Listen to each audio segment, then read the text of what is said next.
I'm Kelvin Adee. That's what he asked, right? Yeah. Comparing your wife that good. No, I don't. Yeah, right. Yeah.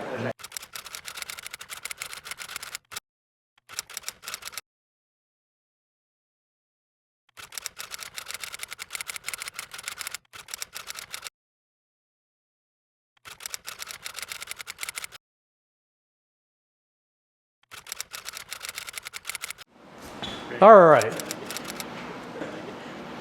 I'm Kelvin Adee of Adee Honey Farms and the president of the American Honey Producers Association, based out of Bruce, South Dakota, and grown up around bees my whole life, and probably will be.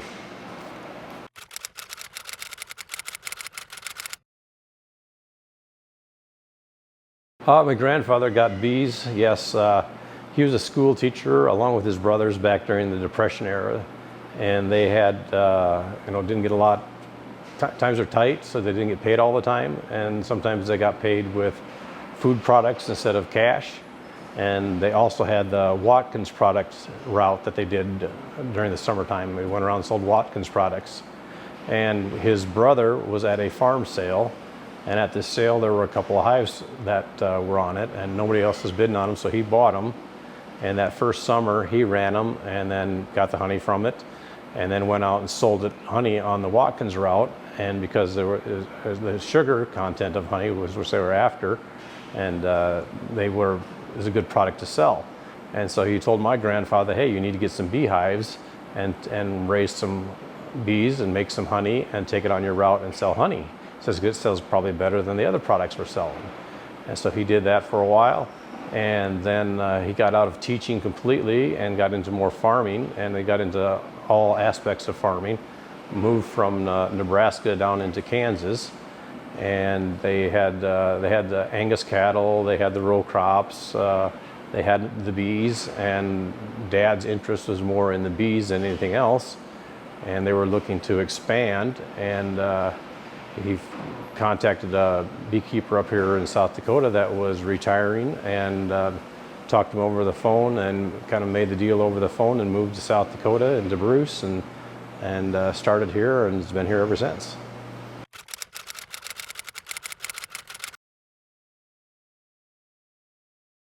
For Grandpa, it was another part of his farming operation. It wasn't solely that, and he always did keep bees. Even after he sold out of his cattle, he still kept bees, and it was kind of his interest too, the hobby side of it. But at that time, when Dad came up here, him and his brother came up here to start a new operation because there wasn't enough room where they were at in Kansas for them and for Grandpa and his other brother and brother-in-law. They all had bees, and so it was kind of getting congested down there, so they just needed a new place to move to and start up here.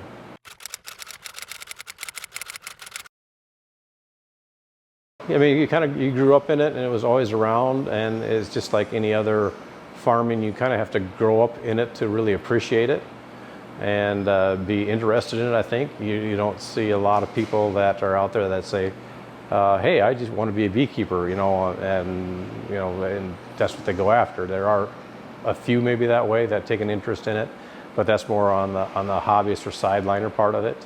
To be in the commercial, it's a lot of families, and kids have kind of grown up in it, and that's how they continue on. Yes, yeah, graduated in accounting and business, and by the junior, senior year, I decided that's not what I wanted to do. I wanted to come back in the bees, but I finished it off and then came back. Originally, that wasn't the plan, but being gone for those few years kind of made it more, that's what I wanted to go back to. I think it was the fact that you're doing something different all the time. If you're in accounting or a CPA or something like that, you're kind of tied. You're doing the same thing every day, and where with beekeeping, it's changes throughout the year. You're raising bees in the spring to get ready for the honey production. You do the honey production in the fall, Now we can send the bees to California for the pollination season. So there's always something different going on all the time. So it always changes. You're not doing exactly the same thing year round. I think that's what appealed more. And being not confined inside. You're outside more, and so that was appealing too.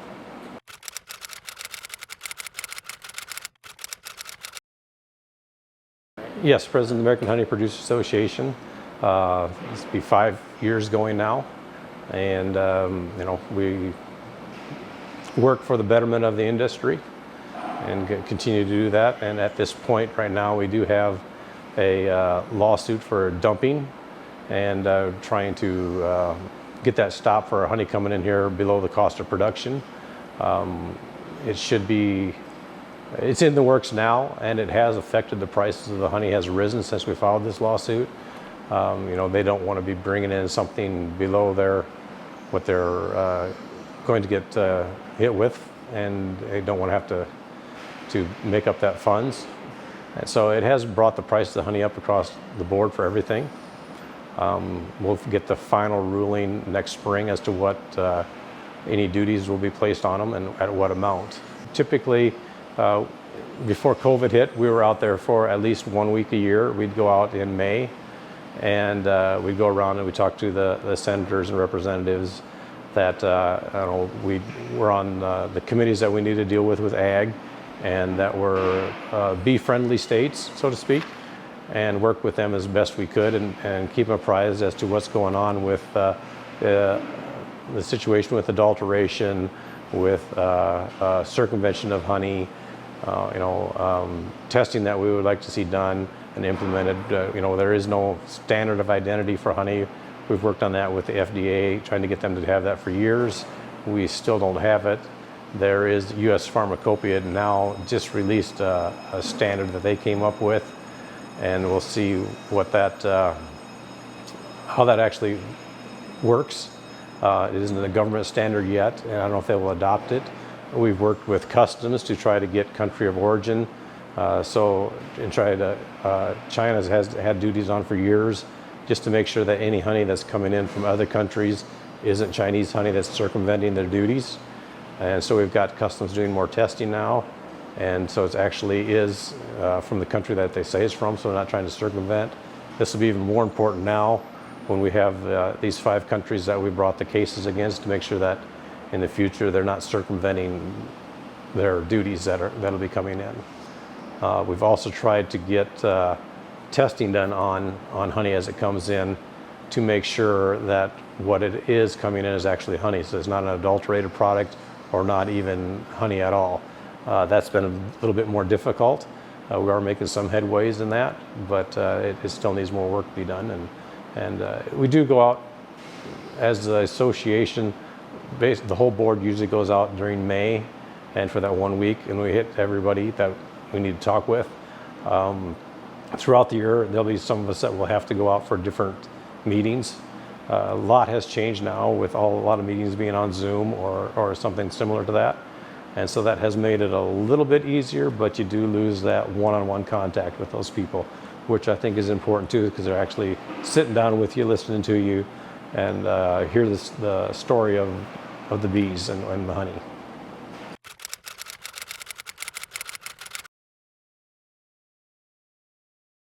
Right now, our income is split almost evenly between the honey pollen and the pollination part of it. Originally, we started out, of course, it was all honey production, and then we got into the pollination side of it, and that has become more and more involved, and we're at the point now it's a pretty even break. In 1 year it might be about 60-40 one way, and the next year it might be 60-40 the other way, but most time it's right about half and half. And so they're both dependent on each other.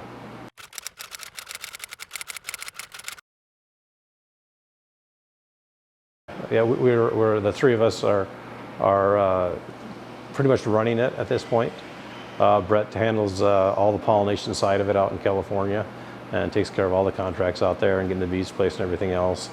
I do the breeding part of it, and down in Mississippi, and getting everything shipped back here for the summer. And we're both in this area during the summertime and overseeing it. And Marla's based out of here, and she kind of runs the the office part of it and make sure everything goes according to what we need done there.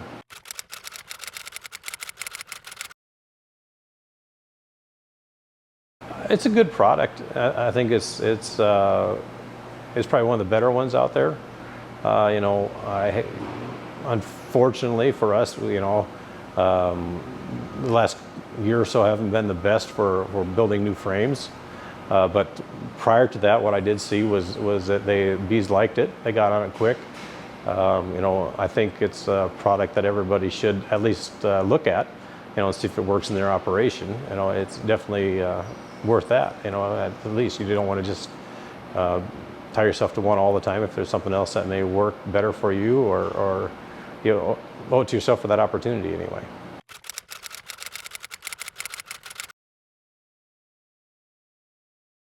The bees like it a lot better if there's a wax coating on it. And I think, besides you guys, I think all the other people that supply frames have noticed that too over the years, that they need to put a wax coating on it. The bees will go on it, but not nearly as good as a good wax coating on it, a good quality. You don't want something that's contaminated by any means on it. The better you start out with, it's got to be better for the bees. You don't want to start out with something that already has a contaminant in it and you build off of that, because then it could just make it worse for yourself. So you want it as clean as possible to put on your wax on your frames.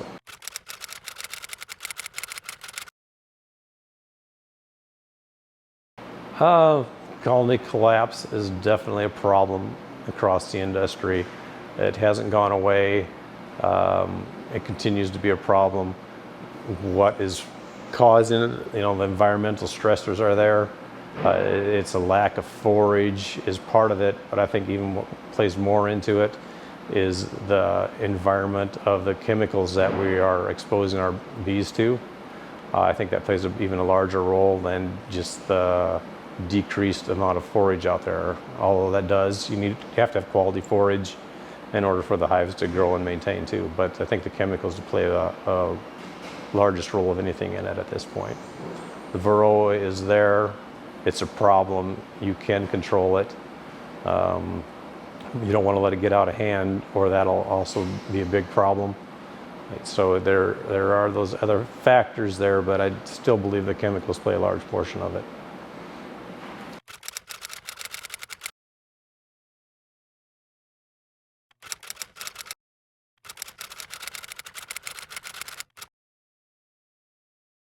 Try them and then decide for yourself. I think is the best option.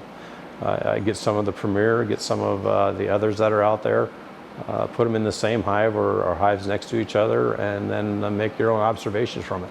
I think that's the best way to see what's right for you.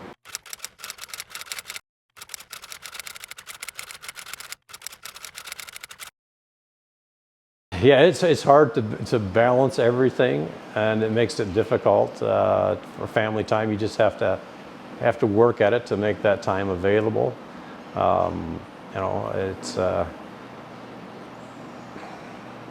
It's hard.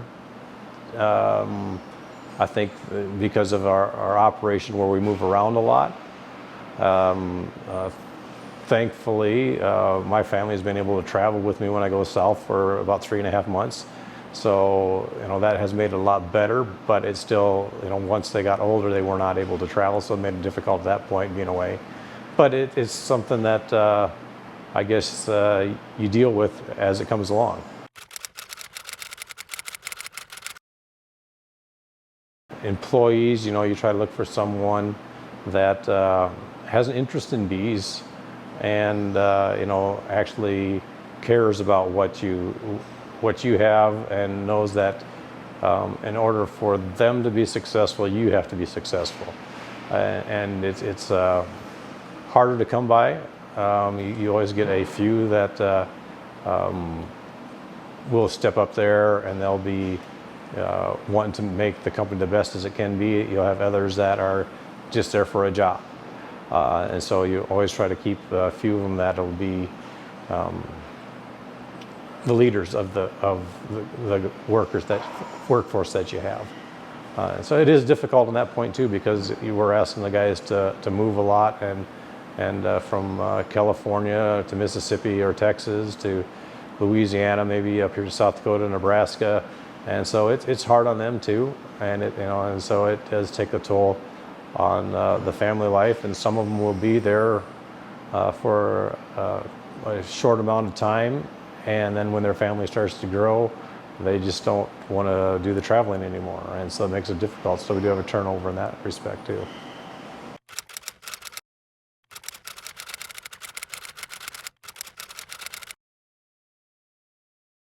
Swarming doesn't seem to be too much of a difficulty right now because the hives, as they are not as healthy maybe or as vigorous as they used to be, and without the pressures of good forage out there, not building as fast, so that the swarming doesn't seem to be an issue.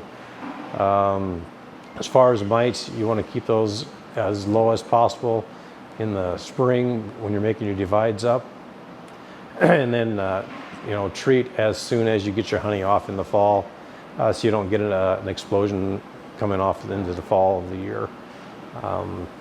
There are treatments that you can use during the honey flow, and if you find that there's a problem that's buildup, then you want to go ahead and use those treatments to keep those in check if you can. But you want to make sure as soon as your honey is off that you're treating.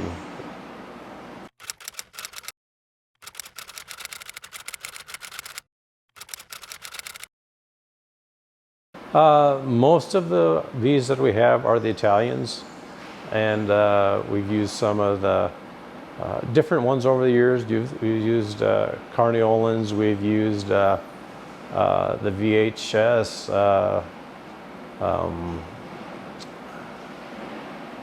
there's a couple others that we have. We used to use a Starline years ago. That's what we originally started with. That company is no longer in business now. But we'll try different varieties occasionally just to get some different stock in there. But basically the Italian bees is what we use.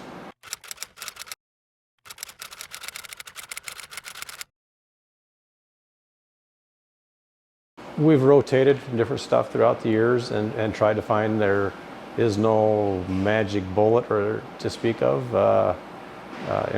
Just use stuff that's available to you that's approved, and use it according to the label, and see what works best for your operation for timing.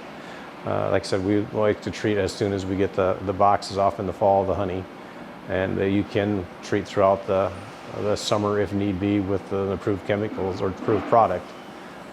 So it just find what works best in your operation. There's different ideas out there, and some of them will work really good in a smaller operation, but we can't do it with the size that we are, with the rotation that we have to go through. So every beekeeper you talk to seems like something works better for them, and you may try it and it doesn't work just because of the way your operation runs, or it isn't practical for you, and so it's best to look at all the different options out there and try them and see what works best into the way you are managing your hives.